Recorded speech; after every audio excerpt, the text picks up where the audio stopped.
10 types of medication use केले तर आपण मेडिकेशन एरर हा प्रिव्हेंट करू शकतो, 100% प्रिव्हेंट करू शकतो.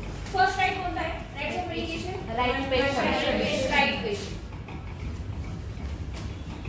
Right patient. Okay, right patient तुम्ही कसं आयडेंटिफाय करणार की बऱ्याचदा कसं होतं आपल्या रोजच्या बोलीमध्ये असतं की bed number 402, bed number 403, bed number 405 ला क्लिक झोन ऍड केले, बेड नंबर 410 चा लायसेन्स सोड केले, बेड नंबर 403 चा 2D इको आहे, बेड नंबर 406 चा यूएजी करायची. की आपण आपल्या सोयीनुसार आपण माइंड मध्ये सेट करतो, बेड नंबर वाईज आपण पेशंट आयडेंटिफाय करतो, पण ते रॉंग आहे. एखादं एक्झाम्पल घेतलं तर पूनम सिस्टरांची ड्युटी आहे. पूनम सिस्टरांनी सांगितलं की 405 चा पेशंट हा मला 202 प्रायव्हेट रूमला शिफ्ट करायचा. प्रायव्हेट रूमला वागेश्वरीची ड्युटी आहे. वागेश्वरीला माहिती आहे की सिस्टरांनी 405 ला 7 पेशंट घेतले, पण तिला माहितीच नाही की 7 पेशंट तिने 202 ला शिफ्ट केलं. तिच्या माइंड मध्ये काय, मला 405 ची यूएजी करायची. ती काय करणार, बेड नंबर वाईज लक्षात ठेवलं 405 चा पेशंट यूएजीला पाठवणार की जे जो ऑलरेडी पेशंट शिफ्ट केला आणि त्या जागेवर नवीन पेशंट. बरोबर, असंच सेम होतं जेव्हा तुम्ही हँडओव्हर देता त्यामध्ये पण आपल्याला पेशंट आयडेंटिफिकेशन करूनच हँडओव्हर द्यायची. ओके, पेशंट आयडेंटिफिकेशन आपण कसं करणार, पेशंट नेम. ठीक आहे, patient name. Okay, patient name. आता आपण वाघोलीमध्ये राहतो, इथे लोकल लोक खूप आहेत. सातव, कटके, कुटे, हरगुडे, आव्हाळे असे खूप सारे पेशंट आहेत. मग आपण जर सरनेम वाईज जर लक्षात ठेवलं पेशंटच्या नावावाईज, बऱ्याचदा एकाच नावाच्या आत्ता हॉस्पिटलमध्ये पण 2-3 पेशंट असतात. एक्झाम्पल आपण घेतलं रमेश हरगुडे. 401 ला रमेश हरगुडे पेशंट आहे. आता हा पेशंट डॉक्टर भास्कर सरांच्या अंडर आहे, मेडिसिन डिपार्टमेंटचा आहे. डॉक्टरांनी पण जर तसंच हे केलं, पण इथे हा आहे रमेश दामू हरगुडे. हा आहे रमेश दामू हरगुडे जो की तुमचा 401 ला आहे. आणि 601 ला आहे रमेश हनु हरगुडे. काय होणार, एक तर तुम्ही फक्त रमेश हरगुडे नावाने आयडेंटिफाय केलं पाहिजे, मधलं नाव पण पाहिजे. एक तर म्हणून आपल्याला पेशंट आयडेंटिफिकेशन करताना जेव्हा तुम्ही मेडिकेशन साठी जाता सोबत फाईल प्रिपरेशन तर पाहिजे, तुमच्या सोबत फाईल पाहिजे. पेशंटला विचारणार तुम्ही फाईल मध्ये वाचणार काका तुमचं रमेश दामू हरगुडेच नाव आहे ना, आयडी बँड बघू द्या. हे 2 आयडेंटिफिकेशन मार्क आहे. तुमच्या फाईलमध्ये पेशंटचा आयडी असतो, यूएच आयडी असतो. जो तुमच्या पेशंटच्या आयडी बँडवरती आहे तो तुमच्या फाईलवरती यूएच आयडी आहे. म्हणजे आयडेंटिफिकेशन करताना आपल्याला किती ऑप्शन आहे, नाव आहे, हो की नाही, अजून आयडी बँड, यूएच आयडी, हो की नाही, अजून पेशंट आयडी. त्याच्यामध्ये असं वेगळं टेक्स्ट घ्यायची गरज आहे का, आहे का, नाही. बरोबर ना, सिंपल आहे. फक्त आपल्याला एरर प्रिव्हेंट करण्यासाठी. बरोबर, जिथे जर नावाने मेडिकेशन एरर होत असेल तर तिथे आपल्याला पेशंट आयडेंटिफिकेशन खूप महत्त्वाचं आहे. आपल्याला पेशंट आयडेंटिफिकेशन झाल्यामुळे खूप सारे एरर येऊ शकतात, हो की नाही. पेशंट आयडेंटिफिकेशन रॉंग झाल्यामुळे एखादी ज्याची सेम पेशंट असते तर फोन ओटी वाल्यांनी फोन केला पेशंटने, हरगुडे पेशंटला लगेच ओटी मध्ये शिफ्ट करा. तुमच्या हरगुडे पेशंट जे असेल केव्हा आहे, दुसरीकडे हरगुडे पेशंट आहे त्यांचा आहे अपेंडिसेक्टॉमी आणि आतमध्ये सर्जन आले जनरल सर्जन अपेंडिसेक्टॉमी करायला, तुम्ही करता केवायचं पेशंट कसं होईल. त्यामुळे पेशंट आयडेंटिफिकेशन खूप मॅटर करतं. ठीक आहे, पेशंट आयडेंटिफिकेशन केल्याशिवाय पेशंटची कोणती प्रोसेस आपल्याला करायची नाही. 2 मिनिट लेट झाला तरी चालतो, परंतु मी गडबडतच होते, मला खूप पेशंट आले, मग 4 डिस्चार्ज होते, 6 न्यू ऍडमिशन आले, 4 ओटीचे पेशंट आहे माझ्याकडे, असं रिझन देऊन जमत नाही. कारण की कोणताही एरर हा सेंटिनल इव्हेंट पर्यंत जाऊ शकतो. सेंटिनल इव्हेंट म्हणजे काय, कोणी सांगू शकतं? सेंटिनल इव्हेंट की ज्याच्यामुळे पेशंटला परमनंटली हार्म होऊ शकतो. एक्झाम्पल, पेशंटचं ॲम्प्युटेशन आहे, राईट लेगचं ॲम्प्युटेशन, पेशंट राईट लेग ॲम्प्युटेशन आहे. आपण काय करतो, सर्जरीच्या अगोदर सर्जिकल साईड मारतो. चुकून डॉक्टरकडनं ती सर्जिकल साईड मार्किंग करताना राईट ऐवजी लेफ्ट साईडवरती त्यांनी इथे ओपन आहे म्हणजे नाही का, तर इथे त्यांनी मार्किंग. पेशंटचं ॲम्प्युटेशन घाई गडबडीत बाबा आज 8 ओटी 9 ओटी सर्जन सुटी होऊ शकते. म्हणजे काही प्रत्येक मनुष्य आहे, मनुष्य म्हणजे ह्युमन चुका करू शकतं, परंतु त्या चुका आपल्याकडनं आपल्याला त्या प्रिव्हेंट करता येऊ शकतात. जर पेशंटचा जर विचार करा राईट ॲम्प्युटेशन ऐवजी लेफ्ट लेग ॲम्प्युटेशन झालं तर त्याला परमनंट हार्म होणार नाही.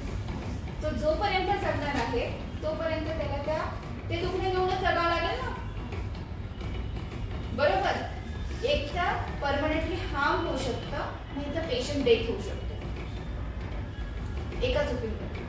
काय पेशंट आयडेंटिफिकेशन आपण सिम्पली असं कॅज्युअल घेतो, काय फक्त पेशंटचं नाव चुकलं होतं ते सिस्टरने मला खूप झापलं, आमची इंचार्ज अशीच आहे खडूस. परंतु कळतं त्यातलं मागचं तात्पर्य काय की आपल्याला आयडेंटिफिकेशन एरर पेशंटच्या सेंटिनल इव्हेंट पर्यंत जाऊ शकतो. समजतंय. ओपीडी मध्ये पण बरेच सारे पेशंट असतात सेम नावाचे, बरोबर. भास्कर सरांकडे तर खूप असतं, त्याच्यामुळे पण याचं प्रिस्क्रिप्शन त्याला द्यायचं त्याचं त्याला देऊ. सगळ्या डायबेटिक मेडिसिनचे डोस चेंज, सगळ्या टॅबलेट चेंज, इन्सुलिन चेंज होऊ शकतात, बरोबर. त्यामुळे आयडेंटिफिकेशन खूप महत्वाचं आहे. ठीक आहे. Right patient, then right medication, right medication, right medication.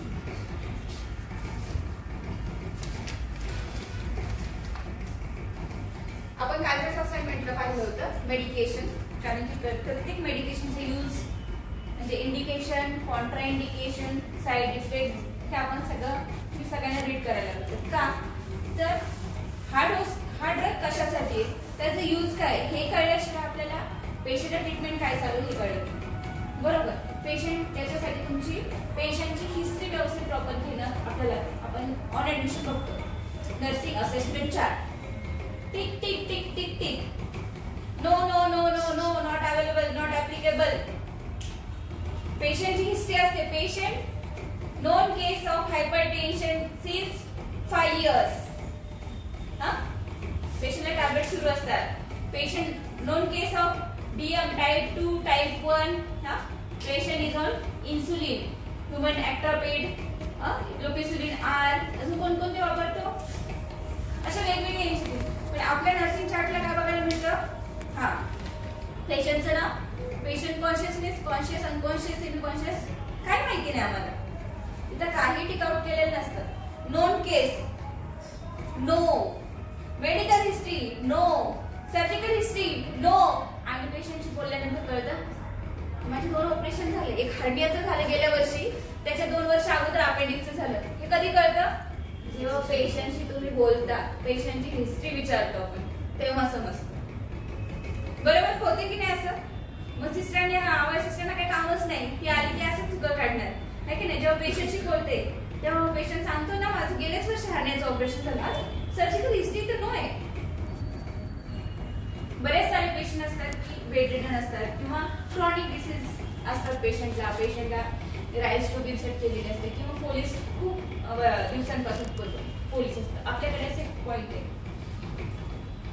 Police, rice tube, whatever जे काय पॉइंट आहे ऑन ऍडमिशन विथ ऍडमिटेड, म्हणजे ऑन ऍडमिशन पेशंटला आहे. आम्ही नॉट ऍप्लिकेबल करतो. पेशंटचं जेव्हा पेशंटचं नाव केलं जातं तेव्हा अरे पेशंट पोलीस आहे की तिथे हा सिस्टम ते अगोदर होते ना ऍडमिट, त्या हॉस्पिटल पासूनच त्यांना पोलीस होतं का असं होतं ना उज्ज्वला, होतं असं. त्यामुळे आपल्याला पेशंटची हिस्ट्री, पेशंटची मेडिकेशन हिस्ट्री, सर्जिकल हिस्ट्री सगळं माहिती असणं खूप गरजेचं आहे. आणि अजून एक पॉईंट म्हणजे ॲलर्जीज, जो नर्सिंग असेसमेंट मध्ये आहे, पेशंटला कोणत्या ड्रगची ॲलर्जी. एक एक्झाम्पल सांगते, आजी होती, तिने काय सांगितलं कॅज्युअल्टीमध्ये, मला पिवळ्या रंगाच्या औषधाची ॲलर्जी, पिवळ्या रंगाच्या औषधाची ॲलर्जी. तर स्टाफने ऐकलं नाही, काही आजी काय कोण बोलतो, पण जे बोलतात त्याचं काही लॉजिक असल्याशिवाय बोलत नाही. ओके नाही. जेव्हा पेशंटला एन्झायटीने टाकलं 1-2 ml गेलं, पेशंटला सिव्हिअर रिएक्शन आली, पेशंट आपल्याला ताबडतोब आयसीयू मध्ये घ्यावं लागलं. त्यामुळे पेशंटची ॲलर्जीज विचारणं खूप गरजेचं. Right medication. आता मेडिकेशनच्या ऑर्डर्स आपल्याला एक एक्झाम्पल घेऊ. आपल्याकडे इंजेक्शन मोनोसेट. फक्त इंजेक्शन मोनोसेट टाकून चालेल का? हा, बघ इंजेक्शन मोनोसेट बाबा 500 ml द्यायचंय, 1 ग्राम द्यायचंय, 2 ग्राम द्यायचंय, कसं करणार? त्यामुळे एकतर तुमच्या ऑर्डर शीटला ती ऑर्डर कंप्लीट टाकणं गरजेचं आहे आणि तुम्ही ती व्यवस्थित बघणं गरजेचं आहे. तुम्हाला असं वाटतं बऱ्याचदा काय होतं, 2 दिवस पेशंटला मोनोसेट 1 ग्राम सुरू असतं आणि तिसऱ्या दिवशी काही रिपोर्ट्स बघून डॉक्टर काय करतात, 1 ग्राम ऐवजी 2 ग्राम सुरू करतात. 2 ग्राम. आपल्याकडे प्रोटोकॉल काय, आपण आज मेडिसिन कमी मॉर्निंगच्या डोस पर्यंत मागवतो, म्हणजे उद्या सकाळच्या 6 वाजेपर्यंत मागवतो. स्टाफच्या सवय काय लागलेली असते, ह्याला काय मोनोसेट 1 ग्राम शेजारी पेशंटला 1 ग्रामच येतो. नंतर इंजेक्ट येते, ते फाईल 2 ग्राम येईल. इथे एक मोनोसेट एक्स्ट्रा कसं काय राहिले, बरोबर? एकतर आपण मागवताना 2 ग्राम मागवतो, पण ऑलरेडी जर पेशंटला अगोदरच 1 ग्राम सुरू असेल तर आपण काय करतो, अजून 1 ग्राम मागवतो, दोन्ही देऊन टाकतो. ओके. म्हणजे हे कधी कळतं, जेव्हा तुमचे रेकॉर्ड आणि पेशंट वेबसाईट आपण चेक करतो. त्यामुळे आपल्या पेशंटला कोणतं इंजेक्शन आहे, किती ग्राम मध्ये चालू आहे, किती त्याची फ्रिक्वेन्सी किती आहे, हे सगळं करणं गरजेचं आहे. मेन म्हणजे तुम्हाला यासाठी पेशंटच्या बेडसाईडला पेशंटची file along with the file you should go for medication administration. Okay. त्यामुळे आपल्याला इंजेक्शन मोनोसेट 1 ग्राम आहे. मी 1 ग्रामच घेतलंय का, इंजेक्शन मोनोसेटच घेतलंय का? फर्स्ट मी इंजेक्शन मोनोसेटच घेतलंय का, किंवा हा बघ 1 ग्राम आहे, 1 ग्राम आहे, हे कुठं आहे, प्रत्येकाचं हे वेगवेगळं असतं. परंतु त्यासाठी आपल्याला कोणतं मोनोसेट घेतलंय, टॅक्सिन घेतलंय, सिकोप्राइन घेतलंय, काय घेतलंय हे करण्यासाठी आपल्याला ही मेडिसिन बेडसाईडला पेशंटला द्यायच्या अगोदर आपल्याला ते चेक करायचं. ठीक आहे.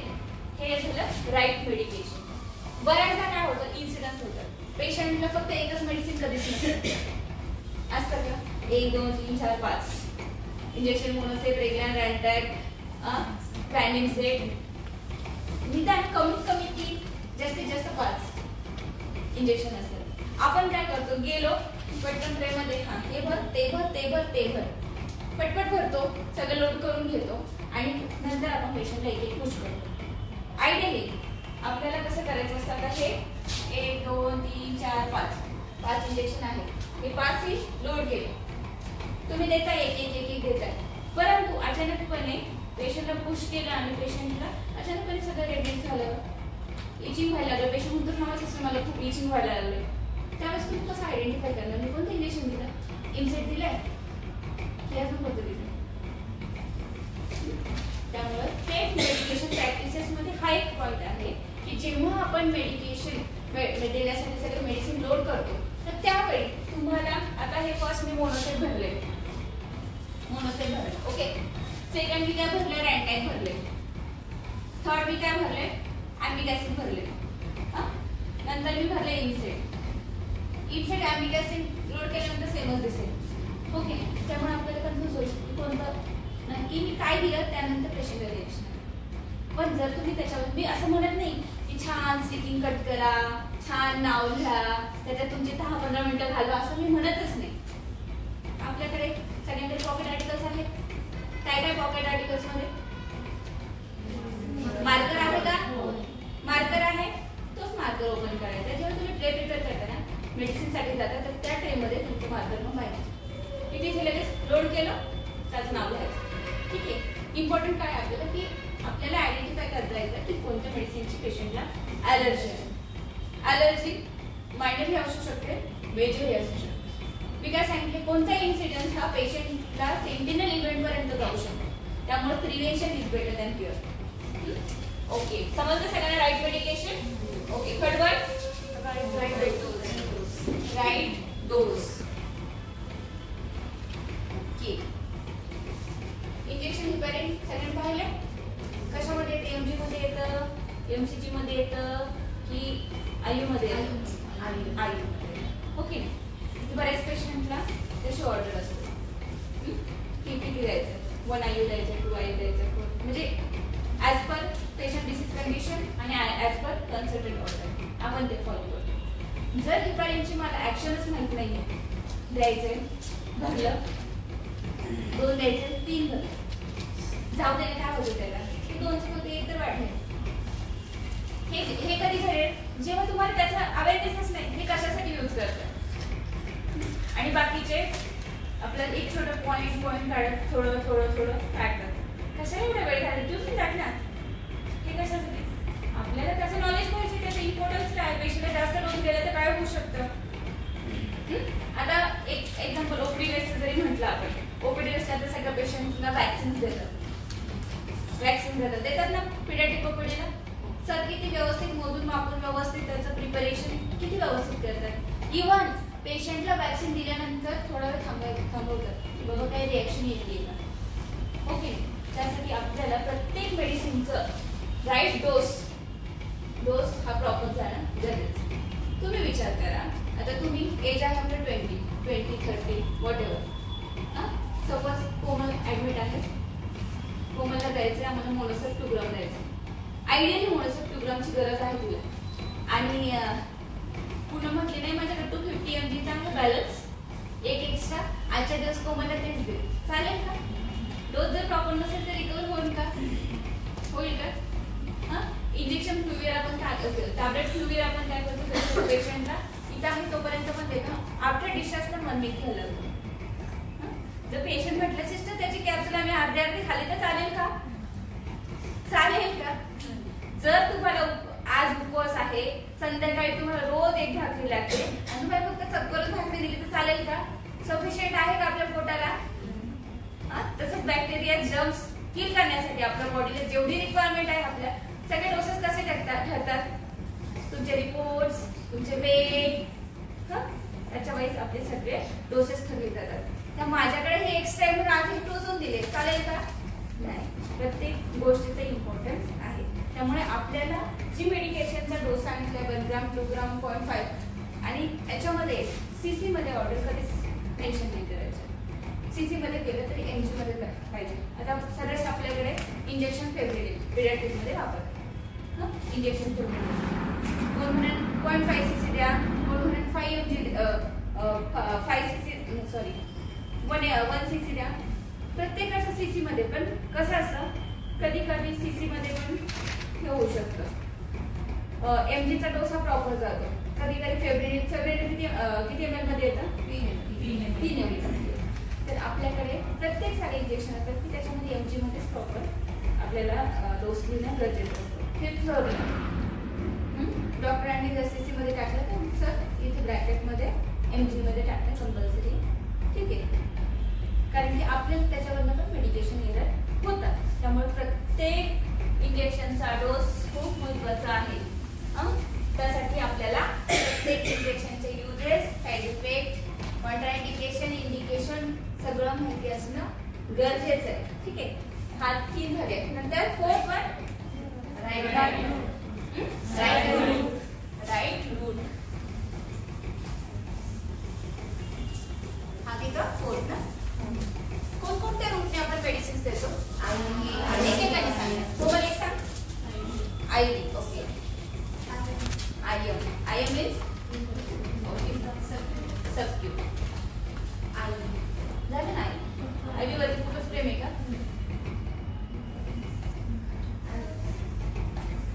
मेडिसिन कोणते टॅबलेट असेल, इंजेक्शन असेल, ओरल काय म्हणा? गुड. इंट्राडर्मल. अजून सबलिंगुअल. बरोबर.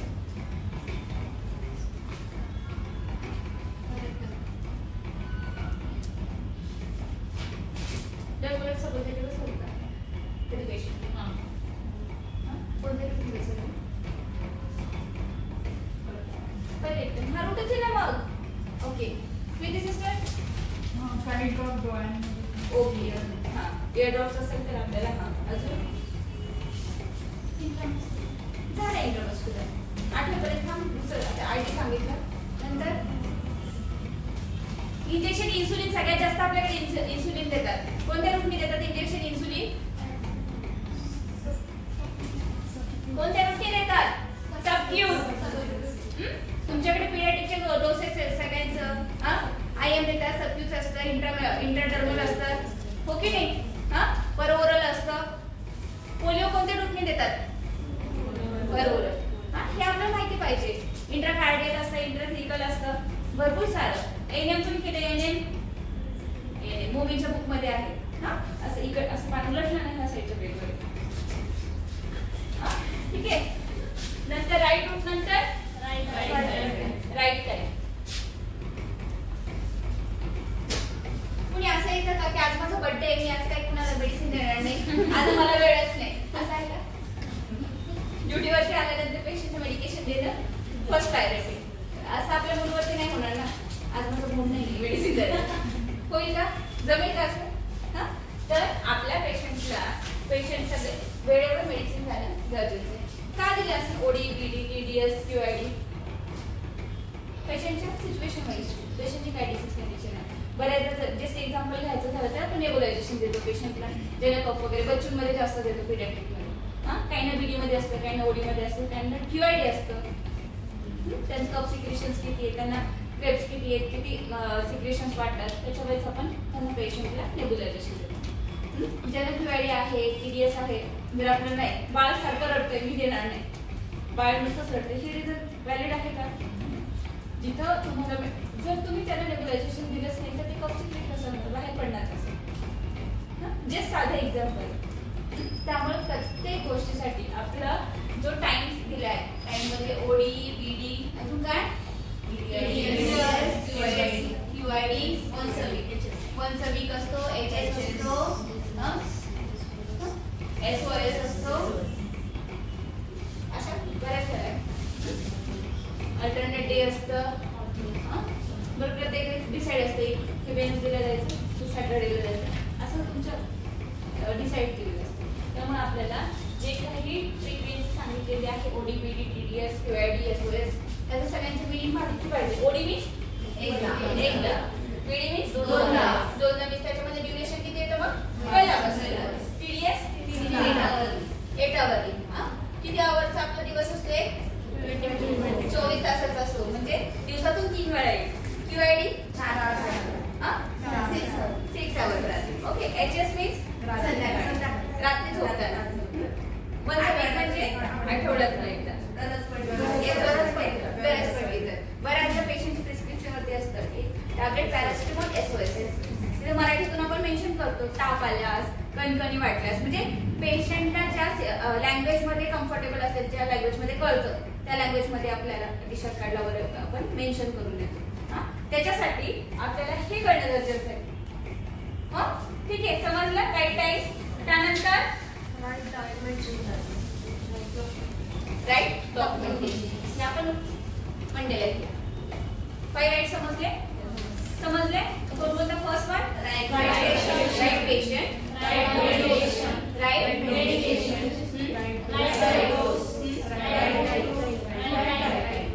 समजलं? डोक्यात राहील? सगळ्यांना तुम्ही शिकवायचं म्हणजे फक्त एक्झाम्पल द्यायचं, इम्पॉर्टन्स कळलं तर ऍक्टिव्हिटी. आणि आपल्या ड्रग चार्ट वरती डिरेक्टली आपला ड्रग चार्ट कसा आहे? आपल्या ड्रग चार्ट वरती इथे पेशंटचं लेबल आहे, पेशंटचं लेबल बरोबर. इथे त्याचा डायग्नोसिस असतो. इथे काय असतं? Medication order. मेडिकेशन म्हणजे राईट पेशंट, राईट मेडिकेशन. मेडिकेशनची ऑर्डर आपण अशी करतो: injection Monocef 1 gram, IV, BD. Okay.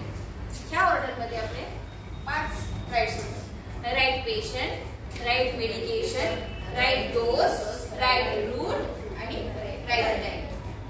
Frequency वेगळं काय पाठ करायची गरज आहे मला तरी नाही वाटत. सगळं आपल्या चार्टवरती मेन्शन आहे, त्याच्यावरच सगळे राईट्स होतात. आता रिमेनिंग कोणकोणते राहिले? Right documentation, right assessment, right education, right to refuse आणि राईट टू. हे रिमेनिंग 5 आपण मंडेला घेऊया. समजलं सगळ्यांना की